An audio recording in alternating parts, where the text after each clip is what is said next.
Hello students, कैसे हैं आप सब। स्वागत है आपका अपने चैनल केसीएल ट्यूटोरियल में। आज हम डिस्कस करने जा रहे हैं, हम लोग एक चैप्टर नंबर 2 स्टार्ट करेंगे, सोशल फार्मेसी। जी हाँ, नए सिलेबस हिसाब से हम लोग पढ़ रहे हैं सोशल फार्मेसी।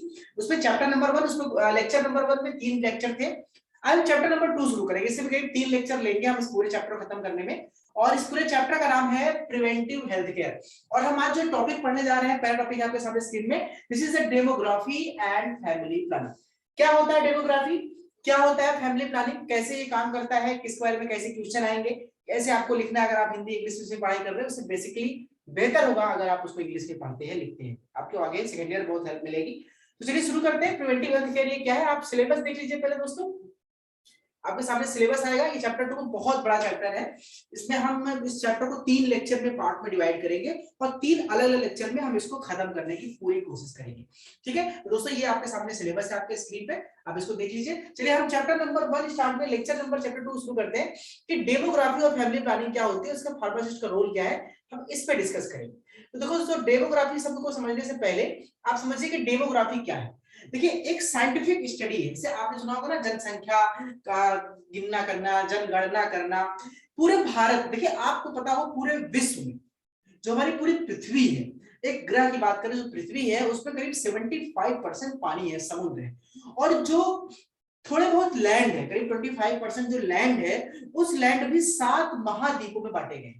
वो सारे 7 महाद्वीपों पे कई सारे देश हैं और उस देश में हम लोग रहते हैं। यानी पूरे संसार में जितने भी लोग रहते हैं, जितने भी मानव जाति के लोग रहते हैं, तो बहुत सारे लोग, उसमें जानवर भी है, इंसान भी है, कुछ में इंसान के रूप में भी जानवर है। तो हम फिलहाल इंसान की बात करें कि जो सारे इंसान इस संसार में है, उनकी गिनती करना, उनके बारे में पता लगाना, उनकी अध्ययन करना, उन्हीं को हम जनगणना या जनगणना नहीं, जनसंख्या अध्ययन या हम डेमोग्राफी कह सकते हैं। तो demography is scientific study of human population in which includes study of changes in population size, composition and distribution. कि कहां-कहां कितने, किस राज्य में, किस जगह पे, किस महाद्वीप में कितनी जनसंख्या है, कितना फैले हैं, क्या कंपोजिशन है, क्या पॉपुलेशन साइज है, कैसे घटती बढ़ती है, इन सब के बारे में हम अगर डिटेल स्टडी करते हैं दोस्तों, ये हमारा जो है, ये बेसिकली हमारा है डेमोग्राफी। ओके, अब डेमोग्राफी में दोस्तों हम आगे डिस्कस करने जा रहे हैं। नेक्स्ट बात करेंगे कि डेमो शब्द, ग्राफी शब्द 2 शब्दों से मिलकर बना है। हिंदी में अगर लेके जाए तो डेमोग्राफी शब्द 2 भाषा से मिलकर बना है। तो अंग्रेजी में it is derived from 2 words, demo and graphy. The demo means आपके सामने स्क्रीन पे दिख रहा है, डेमो का मतलब होता है लोग, पीपल, लोगों के बारे में हो रही। और ग्राफी का मतलब होता है गिनना, ग्राफी मतलब गिनना, मेजरमेंट। तो कहीं भी लोगों को गिनना, जैसे आप कहीं शादी में गए हैं, आप घर मेहमान आ गए, मम्मी चाय बना रही है, मम्मी ने कहा बेटिया जाओ गिन के आओ, कई मेहमान, कई लोग बैठे हैं। तुम गई 1 2 3 गिन के आई, मम्मी 5 कप चाय बना दो। तो वो भी एक क्या है, डेमोग्राफी, यानी लोगों को गिनना, संख्या को गिनना। This is called demography. तो डेमोग्राफी शब्द 2 शब्दों से मिलकर बना है, डेमो एंड ग्राफी। ठीक है, चलिए आगे डिस्कस करते हैं इसके बारे में, थोड़ा सा और डिटेल जान लेते हैं। डेमोग्राफी स्टडी करके एक चीज तो क्लियर हो गया कि हम क्या करते हैं, हम संख्या पता करते हैं कि भारत की आबादी कितनी है, अमेरिका की आबादी कितनी है, अफ्रीका की आबादी, चाइना की आबादी कितनी है, या भारत की इस राज्य में कितनी आबादी है, इस जिले में कितनी आबादी है। तो इसका मतलब क्या है, क्यों करते हैं हम स्टडी। भाई अगर आपको, जैसे मान लीजिए आपको किसी संस्था को चलाना है, स्कूल को चलाना है, किसी कोचिंग को चलाना है, घर चलाना है, अगर आपको ये पता है कि उसमें कितने सदस्य हैं, उन सदस्यों का लिंग क्या है, कितने मेल हैं, कितने फीमेल हैं, उनका एज ग्रुप क्या है, कितने बूढ़े हैं, कितने बच्चे हैं, कितने जवान हैं, कितनों की शादी करानी है, कितनों की शादी हो चुकी है, तो आपके पास डेटा जब होता है, तो आप अपनी जो जीवन, अपना जो पूरा अर्थ है, आपका जो इकोनॉमी है, अपना जो खर्चा है, अपना जो हिसाब किताब है, सब कुछ उसी के हिसाब से प्लान कर सकते हैं। क्लियर हो गया। तो अब आप क्या होता है कि इंपॉर्टेंस ऑफ डेमोग्राफिक डेटा क्या है, कि जब आप किसी कम्युनिटी डेटा मिलता है, तो जो देश है वो उसका कम्युनिटी क्या करता है, उसका हेल्थ स्टेटस, कि कितना स्वास्थ्य स्थिति क्या है, उसके बाद उसकी जो डायनेमिक है, वो कंपोजिशन है, डिस्ट्रीब्यूशन क्या है, उस सारी चीजों को पता करके हम पॉलिसीज बना सकते हैं। जो सरकारें हैं वो पॉलिसी बना सकते हैं, जैसे कि हमको how many health units are required, हमें इस जिले में कितने अस्पताल खोलने हैं, कितने सरकारी अस्पताल खोलने हैं, कितने फैक्ट्रियां डालनी है, कितने लोगों को रोजगार देना है। अगर ये चीजें हमको पहले से पता है, अगर हमको पॉपुलेशन पता है, तो हम पॉलिसीज उसी हिसाब से बनाएंगे। हम यानी गवर्नमेंट की बात हो रही है। ठीक है, तो ये इंपॉर्टेंस ऑफ डेटा, क्या इसका जरूरत है। चलिए आगे डिस्कस करते हैं दोस्तों थोड़ा सा। अब हम थोड़ा सा एक डिस्कस और करेंगे कि डेमोग्राफी में, कि ये इंपॉर्टेंस हो गया। सोर्स ऑफ डेमोग्राफी, यानी कि किसी भी आप किसी भी स्थान पे, आपके सामने स्क्रीन पे दिख रहा है 4-5 पॉइंट देखें, कि किसी भी स्क्रीन पे हम बात कर रहे हैं, किसी भी स्थान पे हम कैसे पता लगाएंगे कि डेमोग्राफी क्या है। यानी कितनी जनसंख्या है, जनसंख्या के बारे में कैसे मालूम करें भाई? जैसे आपने मेहमान घर पे भेज दिया कि जाओ गिन के आओ, बिटिया जाओ गिन के आओ कि तुम्हें कितने मेहमान आए, तुम गिन के चली आए। तो वो गिनने कितने तरीके, वो गिनने के भी कई सारे तरीके हैं। कुछ तरीके मैं आपको दिखाता हूँ, जैसे कि 4 तरीके आपके सामने स्क्रीन पे दिख रहा है 1 2 3 4। वो 4 तरीके क्या है? पॉपुलेशन सेंसस, जनगणना, जो कि 2011 के बाद 2021 में होना था, लेकिन कोविड के कारण अभी तक जनसंख्या नहीं हो पाया, जो कि हर 10 साल में होता है जनगणना, ठीक है, वो अभी नहीं हो पाया है हमारा इस नए मॉडल का। वरना अभी तक हम यही कहते हैं कि 1 अरब 30 करोड़, 1 अरब 30 करोड़, यह आबादी 2011 की है। अब हम काउंट करेंगे 21-22 में तो शायद हो सकता है 1.5 अरब के ऊपर हम जा चुके होंगे। बहुत पावरफुल लोग हैं हम लोग, बहुत सारी जनसंख्या बढ़ाते रहते हैं, ठीक है। दूसरा है नेशनल सैंपल। कुछ हम नेशनल सैंपल लेकर के, जैसे कि हम किसी का आधार कार्ड कंपलसरी कर दे, अब आधार कार्ड बन रहा है तो आधार कार्ड से हम चल जाएगा कि भैया इतने लोगों का आधार कार्ड इस राज्य में बना है, इतने का इस राज्य में बना है, मतलब हम काउंट करके हम जनसंख्या को कैलकुलेट कर सकते हैं। कुछ नेशनल सैंपल का बैंक अकाउंट हो गया, राशन कार्ड वगैरह हो गए, ठीक है। कुछ ऐसी सरकारी जो योजनाएं हैं जिसके में जो लोग पंजीकृत होते हैं, तो उसकी सहायता से भी हम नेशनल सैंपल की सहायता से भी एक मोटा मोटा अंदाज लगा सकते हैं कि हाँ जनसंख्या कितनी, ठीक है। सर्वे रजिस्ट्रेशन, जो कुछ सर्वेज होते हैं, जैसे कि आप जाते हैं लोग चुनाव में करते हैं ना, आजकल चुनाव आ गया तो लोग जाएंगे भैया आप किसको वोट देंगे, तो रिजल्ट आने से पहले मीडिया वाले बताते हैं भैया यहाँ पे ये जीत रहे हैं, इसको इतनी सीट मिलेगी, ये कैसे उनको मालूम चलता है? वो सर्वे करते हैं। उसी तरह से किसी एरिया में आशा कल्याण वर्कर्स हैं, बाकी एरिया में वर्कर्स हैं, छोटे, ये लोग जाके घर से घर वो कुछ सर्वे करके भी वो जो डेटा देती है कि हाँ इस गांव में इतने घर पे गए, इतने लोग थे, ये तो उनसे भी एक डेटा मिलता है, जिससे कि हम जनगणना की तरह ही लोगों की संख्या का अनुमान लगा सकते हैं। वाइटल इवेंट्स का मतलब है कुछ ऐसी चीजें, जैसे अभी लेटेस्ट एग्जांपल देते हैं वैक्सीनेशन। तो अभी ये हुआ कि भाई भारत ने अब तक आज की डेट में जो वीडियो बना रहा हूं तो 1 अरब करीब 6 करोड़, 1 अरब 6 करोड़ लोगों को वैक्सीन लग चुकी है। आपको वैक्सीन लगी कि नहीं लगी?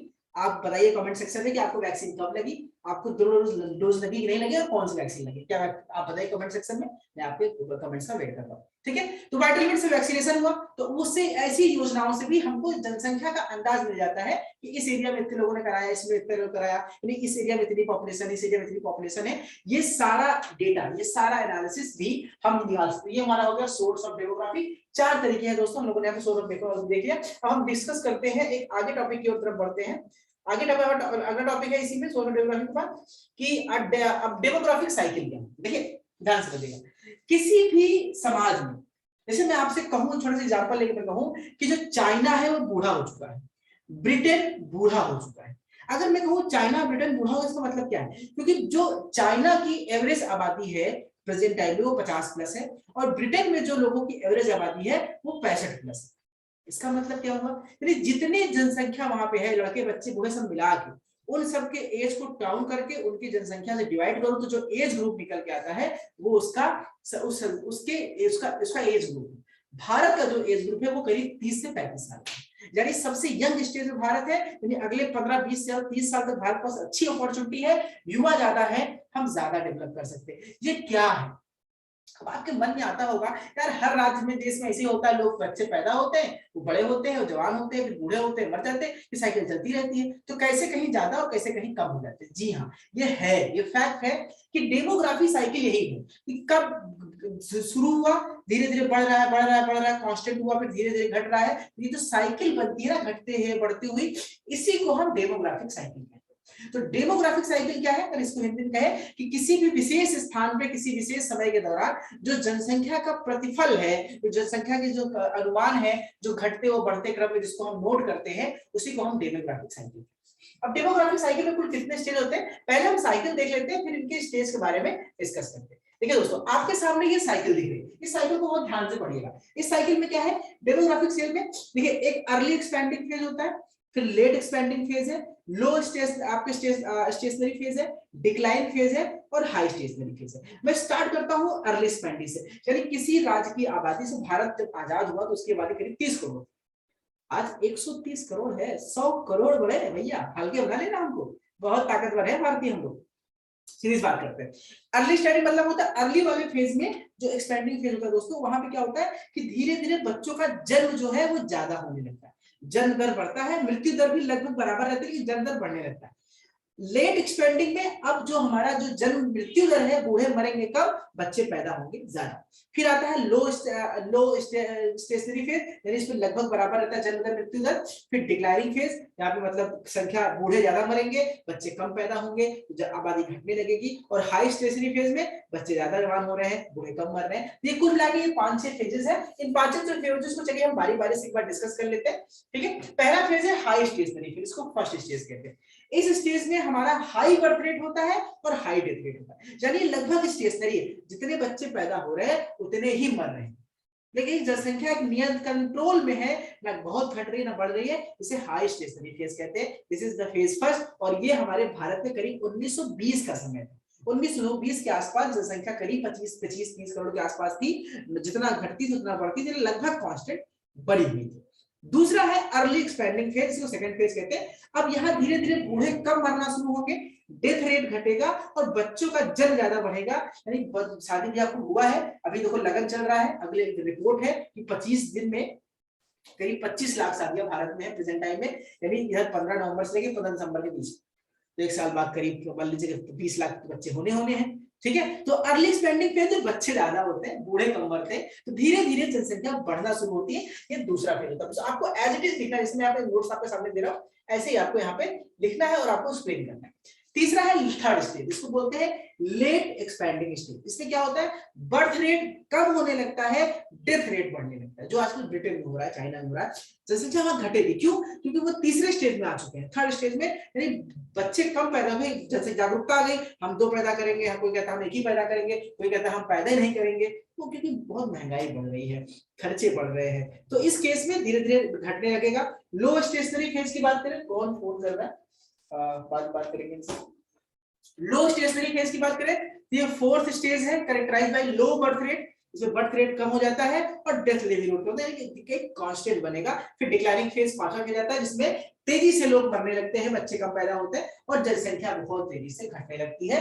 ये स्टेज भारत में मेरे ख्याल से आते आते जैसे जब घटना शुरू हो जाएगी, मेरे ख्याल से ये 2070-80 के आसपास इस स्टेज आ सकता है, जो कि एक अनुमान कहता है, ठीक है। चलिए हम आगे बात करते हैं दोस्तों, नेक्स्ट टॉपिक को डिस्कस करते हैं। हमने पढ़ लिया कि डेमोग्राफी क्या होता है, इसके मिस्टीरियस हमने पढ़ लिया।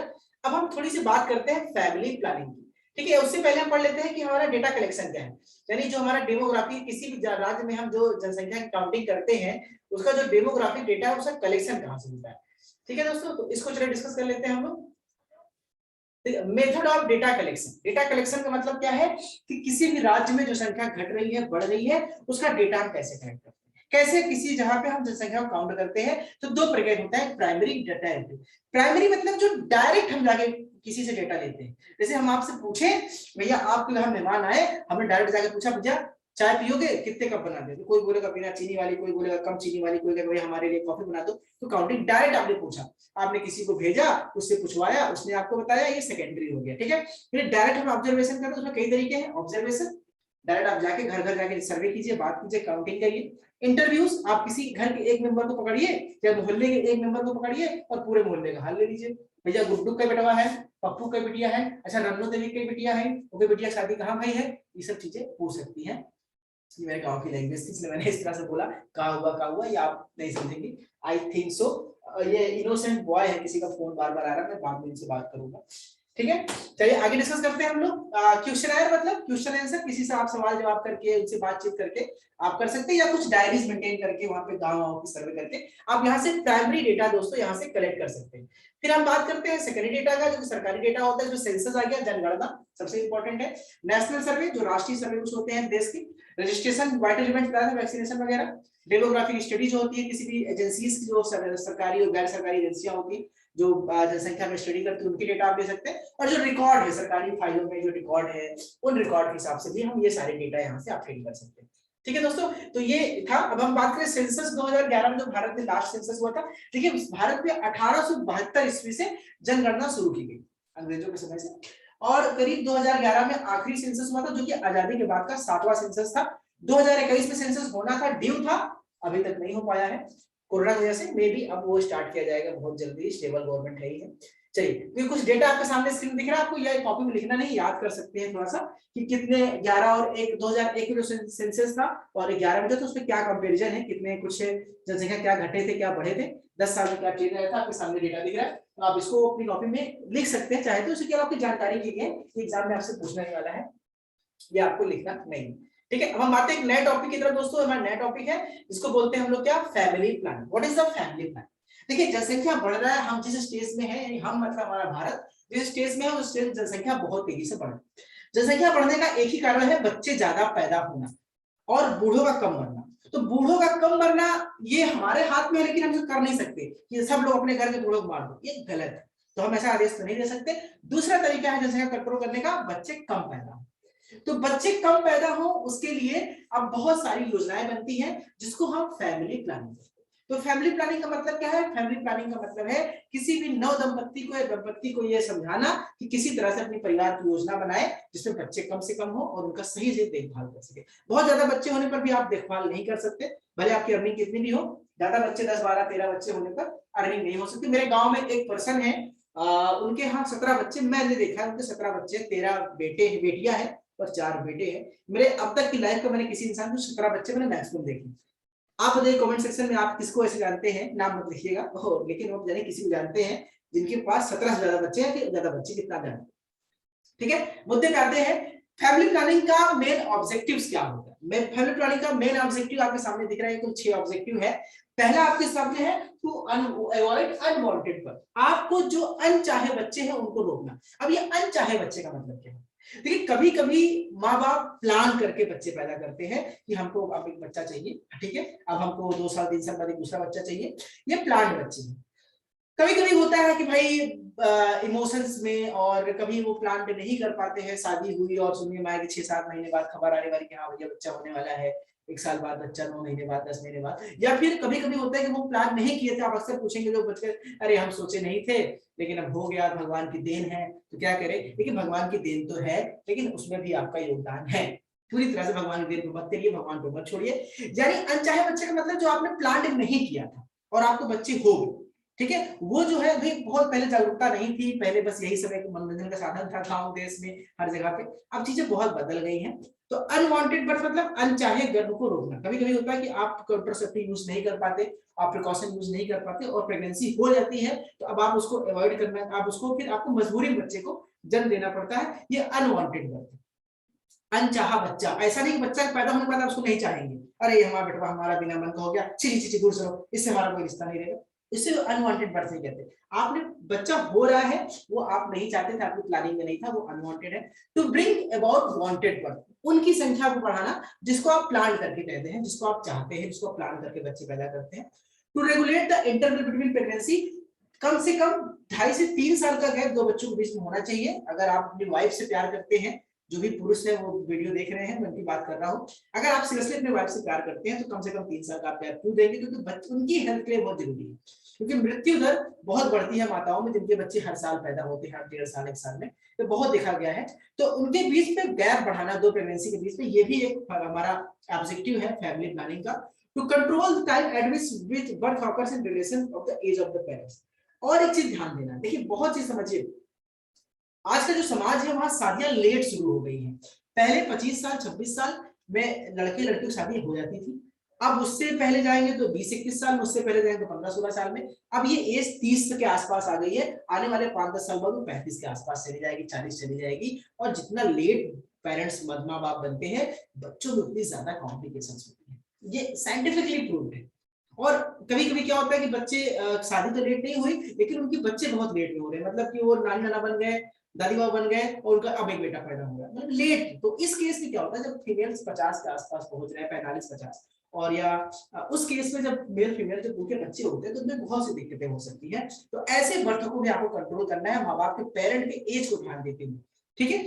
और कितने बच्चे होंगे ये आपको डिटरमाइन करना, नंबरिंग करना है कि हम 2 हमारे 2, यही सब पूरा फैमिली प्लानिंग का ऑब्जेक्टिव है। और सरकार बहुत से पैसे खर्च करती है इन सारे ऑब्जेक्टिव को लोगों को समझाने के लिए और लागू करने के लिए, ठीक है। चलिए आगे डिस्कस करते हैं दोस्तों, नया टॉपिक इसी में हम आते हैं, ठीक है। फैमिली प्लानिंग के बाद हम डिस्कस करेंगे कि हमारे कौन कौन से मेथड है ठीक है। कॉन्ट्रासेप्टिव मेथड्स की बात करें, फैमिली प्लानिंग हमने डिस्कस कर लिया। अब हम बात करेंगे स्कोप क्या है फैमिली प्लानिंग का। इससे पहले कॉन्ट्रासेप्टिव से पहले स्कोप का मतलब आप देखिए, स्कोप का मतलब कि अगर हम फैमिली प्लानिंग कराते हैं, लोगों को मोटिवेट करते हैं फैमिली प्लानिंग के लिए, तो उसके फायदे क्या हैं। देखिए बहुत सारे फायदे हैं। ठीक है, पहली बात तो आपको बच्चे हैं उनके बीच गैप मिलेगा, आप लिमिटेड बच्चों, आपकी संख्या लिमिटेड होगी, भगवान दिए जा रहे हैं आप लिए जा रहे हैं, वो कंडीशन नहीं आएगी। ठीक है, आप स्टेबिलिटी में एडवाइस कर सकते हैं, एजुकेशन कर सकते हैं, पेरेंटहुड पे माँ बाप को कैसे बच्चे पालना है, क्या उनको मेंटर करना है, सेक्स एजुकेशन दे सकते हैं बच्चों को, स्क्रीनिंग कर सकते हैं उनकी बीमारियों के लिए, पैथोलॉजिकल कंडीशंस के लिए, जेनेटिक काउंसलिंग कर सकते हैं। ये सारी चीजें आप कर सकते हैं अगर आपको फैमिली प्लानिंग के बारे में पता है, तो ये एक बहुत अच्छा स्कोप है फैमिली प्लानिंग का, जिसमें सरकार बहुत सारे काम करती है। ठीक है, अब हम बात करते हैं कौन कौन से मेथड्स हैं जिसको कंट्रासेप्टिव मेथड्स कहते हैं। दिस इज कॉल्ड गर्भ निरोधक चीजें भाते हैं, यानी कि आपको कंट्रासेप्टिव का मतलब क्या होता है कि जैसे कि जो अनचाहा, मतलब कि जो बच्चा अनवांटेड बर्थ है, अनचाहा गर्भ है, वो ना हो। तो देखो बच्चा ना हो जिसको आप प्लान नहीं कर रहे हैं, मैं बहुत फ्रैंकली पढ़ाऊंगा यहाँ, क्योंकि आप बड़े हो चुके हैं, आपने इंटर कर लिया है, अब आप डिप्लोमा कर रहे हैं, तो आप काफी पढ़े लिखे हैं। ठीक है, तो मैं इस पर डिस्कस करता हूँ, आपसे बात करूंगा। तो कुछ कंट्रासेप्टिव का मतलब होता है कि अगर बच्चे, कैसे आपको कंट्रोल करना है कि बच्चे ना, तो एक बेसिक सा मैकेनिज्म पहले आपको मैं समझा दूं कैसे होता है। मेल और फीमेल का होना जरूरी है बच्चे होने के लिए। मेल का वो जो सेक्सुअल पार्ट है, उससे जो चीज निकलता है, यानी कि जो भी मेल पार्ट है वो स्पर्म है, मेल से आने वाला स्पर्म, और फीमेल से आने वाला ओवम। फीमेल में ओवम जो होती है वो महीने में एक बार रिलीज होता है। फीमेल्स में जो साइकिल होती है वो 28 या 25 से लेकर 28 दिन की साइकिल होती है। हर एक महीने में फीमेल्स एक ओवम रिलीज करती है। मेल के साथ भैया वो शक्तिमान है, वो जब चाहे तब स्पर्म निकाल सकते हैं, उनके लिए ऐसी कोई साइकिल जरूरत नहीं है। तो मेल के पास सुप्रीम पावर है, वो कभी भी बर्थ के लिए तैयार हो सकता है। लेकिन फीमेल्स में महीने में एक ही ओवम होता है। अगर वो ओवम मेल के स्पर्म से फर्टिलाइज होता है तो बच्चे होते हैं। उसके भी तरीके क्या है कि भाई मान लीजिए मेल और फीमेल के बीच इंटरकोर्स हुआ, और इंटरकोर्स होने के बाद वो जो स्पर्म है वो फीमेल के अंदर पेनिट्रेट हुआ, और वहां पे जाकर उसने ओवम को फ्यूज किया। जरूरी नहीं है कि हर बार जब मेल और फीमेल इंटरकोर्स कर रहे हैं तो हर बार वो प्रेगनेंसी हो सकता है। क्यों? क्योंकि प्रेगनेंसी तभी होगा जब वो ओवम मेल के स्पर्म से फ्यूज होगा। अब वो ओवम कब रहता है? प्रेगनेंसी की ओवरऑल जो साइकिल होती है, जिस दिन मेंस्ट्रुअल साइकिल शुरू होता है फीमेल्स में, उसको डे 1 मानिए। उस डे 1 से काउंट करिए 14वें दिन, 14 से लेकर 16 दिन के बीच में, 2 दिन के बीच में वो ओवम रिलीज होता है। और उस वो 2-3 दिन सबसे अनसेफ पीरियड होता है। अगर उस समय स्पर्म पहुंचता है, फ्यूज करता है, तो प्रेगनेंसी होने के चांसेस 90 to 100%। उसके बाद ओवम फ्यूज खराब हो जाता है, उसके पहले ओवम रहता नहीं है, तो वो बीच के अगल बगल के फेज में, यानी हम कहें पूरा 28 दिन की साइकिल में बीच के एक हफ्ता जो है वो प्रेगनेंसी होने के ज्यादा चांसेस है, बाकी आगे पीछे चांसेस कम है। लेकिन आप रिस्क नहीं ले सकते कि हाँ भाई चलो ठीक है हमने काउंट किया, सब कुछ किया, फिर भी प्रेगनेंसी हो सकती है, बहुत सारे रीजन है इसके पीछे। तो उस प्रेगनेंसी को, अनचाहे बर्थ को रोकने के लिए, स्पर्म को ओवम से मिलने के रोकने के लिए, स्पर्म को अंदर जाने से रोकने के लिए जो हम अलग अलग तरीके इस्तेमाल करते हैं, उन्हीं को हम कंट्रासेप्टिव मेथड्स कहते हैं। उस कंट्रासेप्टिव मेथड दोस्तों कुल 5 मेथड्स हैं यहाँ पे। Behavioural method, natural method, chemical method, mechanical और हार्मोनल। तो बिहेवियर मतलब आपके व्यवहार के ऊपर है। ठीक है, कि बिहेवियर मतलब भाई आपको कुछ किस तरह से, है ना, आप प्लान करके आप योगी बन गए, संयमी हो गए एकदम, कि हम बच्चे हम नहीं करेंगे ऐसा कुछ काम, मतलब अपने ऊपर आपने कंट्रोल किया, उसे बिहेवियर बोलते हैं। ये सीधी भाषा है। नेचुरल बहुत से तरीके होते हैं कि भाई नेचुरल तरीका क्या है कि हमको पता है कि 28 दिन की साइकिल में इस दिन ओवम रिलीज नहीं होगा, तो उस दिन आपने नेचुरली कुछ भी इंटरकोर्स किया, आपको बच्चे नहीं होने हैं। ठीक है, या आपको कुछ जो भी आपने कैलकुलेट किया, ये 2 मेथड हम छोड़ देते हैं। हमारे सिलेबस हिसाब से 3 मेथड पढ़ना है, केमिकल, मैकेनिकल और हार्मोनल। केमिकल मतलब दवाओं का इस्तेमाल करके, मैकेनिकल मतलब कुछ डिवाइस का इस्तेमाल करके जो उसको स्पर्म ओवम को मिलने से रोके, और तीसरा हार्मोनल मतलब कुछ ऐसी दवाइयां जो फीमेल के हार्मोन्स, क्योंकि हार्मोन से रिलीज जरूरी होते हैं ओवम के निकलने के लिए, तो हार्मोन्स को कंट्रोल करें ताकि कि प्रेगनेंसी ना हो। ठीक है, तो उसमें हम बात करते हैं दोस्तों, पहले मेथड की बात करते हैं, केमिकल मेथड में आते हैं। तो केमिकल मेथड में कुछ दवाइयां होती हैं, कुछ क्रीम्स होती हैं जो स्पर्म को पंक्चर कर देती है, फ्यूज कर देती है, ताकि स्पर्म ओवम तक पहुंच ही ना पाए, और पहुंचे तो उसकी पावर खत्म हो जाए। तो टैबलेट्स आती है, कुछ फोम टैबलेट्स होती है दोस्तों, आपके सामने स्क्रीन पे है। फोम टैबलेट्स क्या होती है? कुछ टैबलेट्स की होती है, उसको आप फीमेल अपने वेजाइनल में इंसर्ट करती है। वो जैसे ही स्पर्म, उसके बाद इंटरकोर्स होता है, स्पर्म गया तो वो स्पर्म को फ्यूज कर देता है, पंक्चर कर देता है, फिर स्पर्म अंदर वो पावर नहीं रहती कि वो प्रेगनेंसी कर सके।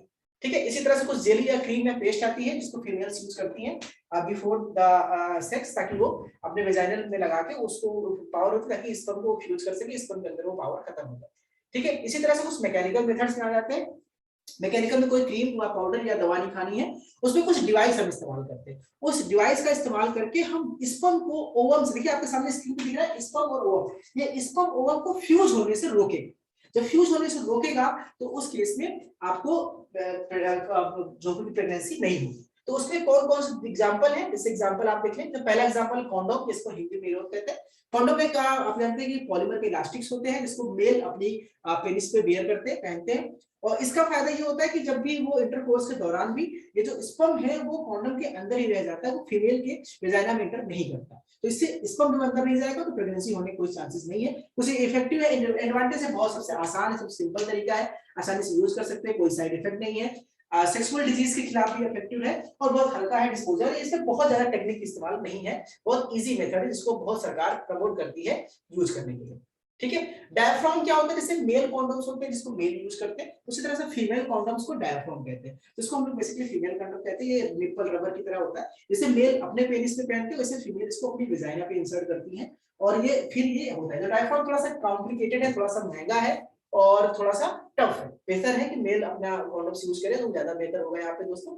आगे बात करते हैं आईयूडी यानी इंट्रायूटेराइन डिवाइसेस। आपने कॉपर डी वगैरह सुना होगा, कुछ डिवाइस होती है जो हम फीमेल की वेजाइना में यूट्रस में इंसर्ट करते हैं, जो स्पर्म को ओवम होने से फ्यूज कर देता है, यानी स्पर्म ओवम को मिलने से रोकता है। वो डिवाइस क्या करता है, सो कॉपर होता है, कॉपर टी में वो कॉपर स्पर्म को पंचर कर देता है, फीमेल्स के ओवम को रिलीज को रोक देता है। तो इस तरह से हम बहुत सारे फर्स्ट जनरेशन सेकंड जनरेशन आयोडीज होते हैं। इसको आप सामने देखिए, आप देख सकते हैं कितने प्रकार के आयोडीज होते हैं, यहाँ पे सब लिखा है, कॉपर टी वगैरह है, नंबरिंग क्या है, क्या एडवांटेज है, जहां पे आपको देखिए वेजाइना के अंदर हमने इंसर्ट किया हुआ है, ये सब कुछ आपको स्क्रीन में दिख रहा है, आप यहाँ से देख के आसानी से नोट्स बना सकते हैं।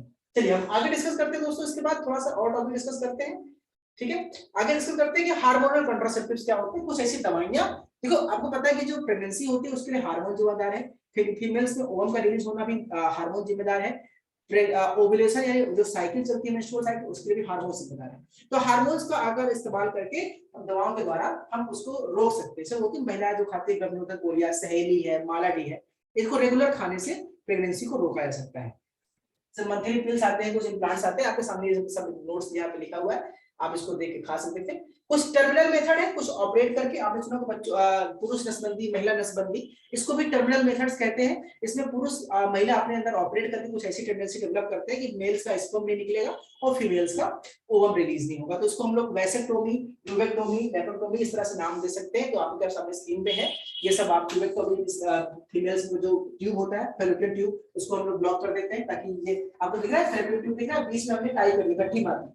यहाँ पे देखिए हमने गट्टी मार दी, क्या हुआ, अब ये रिलीज नहीं होगा, बाहर नहीं आएगा। तो ये सब टेक्निक्स है, आप यहाँ पे देख के इसको आसानी से नोट्स बना सकते हैं। लेसर तो भी इसी तरह से दोस्तों टॉपिक होता है, इसको भी आप देख लीजिए। यहाँ पे बेसिकली एक तरह का नया तरीका है जिसको फीमेल्स पे बेसिकली यूज करते हैं, जो लैप्रोस्कोमी होता है, ये भी एक नया टेक्निक है कॉन्ट्रासेप्टिव का। एक लास्ट टॉपिक इस चैप्टर का, इस लेक्चर का, कि क्वेश्चन एग्जाम में बहुत बार पूछा गया, पूछा जाएगा कि फैमिली प्लानिंग में फार्मासिस्ट का रोल क्या है। देखिए फार्मासिस्ट एक पढ़ा लिखा इंसान है, आप पढ़े लिखे की संख्या में आते हैं, आपको दवाओं की अच्छी नॉलेज होती है, आप डॉक्टर और मरीजों के बीच के कनेक्टिंग लिंक है उनको जोड़ने का काम करते हैं। इसलिए दोस्तों आप पेशेंट को ज्यादा अच्छे समझा सकते हैं कि फैमिली प्लानिंग के क्या क्या फायदे हैं। तो उनको बताने के लिए कुछ पॉइंट्स आपके सामने मैं रख रहा हूं, उस पॉइंट्स को दिखा के आप बता सकते हैं। पहला है कि pharmacist can promote family planning by following method. कौन कौन मेथड से कर सकता है? Propagating the usefulness of family planning to right way. कैसे फैमिली प्लानिंग करनी है, क्या मेथड यूज करना है, ये आप किसी भी पेशेंट को, किसी भी मरीज को या किसी भी व्यक्ति को गांव के समझा सकते हैं बहुत आसान तरीके से। He can explain safety and convenience of the contraceptive device। कैसे इस्तेमाल करना है, कब तक इस्तेमाल करना है, क्या सेफ्टी है, ये आप उसको समझा सकते हैं। He can advise spacing between the children। बच्चों के बीच में कितनी गैप रखना है, कैसे रखना है, ये आप उसको समझा सकते हैं बहुत आसानी से। वो क्या कर सकता है, the person can display family planning posters. आप देखते हो अस्पतालों में बड़े बड़े पोस्टर लगे होते हैं, यूज कॉन्डोम्स, या बच्चों के बीच गैप रखें या रखें, बच्चों को पोषण दें, ये पोस्टर्स वगैरह का इस्तेमाल करके आप उनको समझा सकते हैं। आप फैमिली प्लानिंग के बारे में वैसेक्टोमी, ट्यूबेक्टोमी, जो बच्चों को, पुरुषों को नसबंदी, महिला नसबंदी के बारे में उनको प्रमोट कर सकते हैं, समझा सकते हैं। इस तरह से आप उनको फैमिली प्लानिंग में हेल्प कर सकते हैं। ठीक है, he can motivate the public for the use of oral contraceptive drugs, जैसे कॉन्डोम्स वगैरह के इस्तेमाल के लिए आप वहां पे लोगों को जागरूक कर सकते हैं कि आप इसका इस्तेमाल कीजिए, बहुत सेफ है और आपको कोई दिक्कत भी नहीं होगी।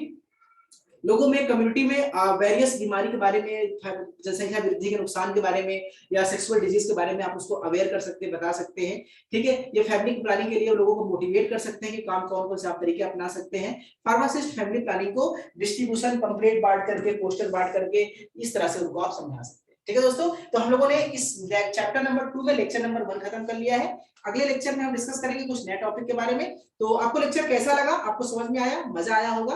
बहुत इंटरेस्टिंग चैप्टर था, आसानी से आप इसका नोट्स भी बना सकते हैं खुद से, और बहुत जल्दी मैं नोट्स अवेलेबल करा दूंगा अपनी वेबसाइट kclpharmacy.com में। तब तक पढ़ते रहिए, लिखते रहिए, मस्त रहिए। कोई दिक्कत हो जरूर मिलिएगा, कमेंट सेक्शन में कमेंट करिएगा अगर आपको कुछ समझ नहीं आता है तो। मिलते हैं आपसे इस क्लास में। Thank you so much.